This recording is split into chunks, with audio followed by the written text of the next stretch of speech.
Now, as for taking care of your whip, there's not a great deal that you have to remember.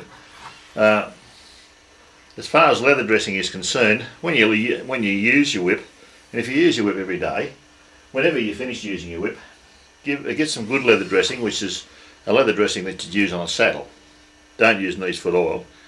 And if you use your whip every day, your fall is very important, because that's the part that works the hardest. This piece of leather, it's replaceable, but you like to try and keep it on there as long as you possibly can.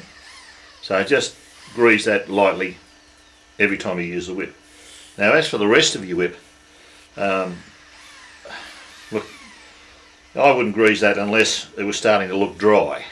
When I make these whips, I put a lot of grease into the centre, into the cores. There are two plaited cores inside these whips, so every time we add a layer inside this whip, it gets greased, and it gets greased heavily. So there's a lot of grease inside this that's keeping it nice and supple inside, and it's also keeping it pretty well greased inside. So just occasionally a light coat of dressing on the outside of your whip if you think it's getting dry, not too much.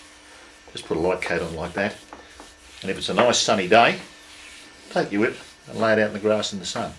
Let the sun soak that leather dressing into your whip, and that'll do it a lot of good. But that's all there is to as far as maintenance on your whip. There's changing your fall and changing your cracker, of course, but I'll get around, I'll show you those now, and that's not a really big deal either. So that's all there is to the maintenance. It's not going to be very hard, so just try and do it whenever you use the whip. Grease your fall, every now and then grease the body of your whip. Right, now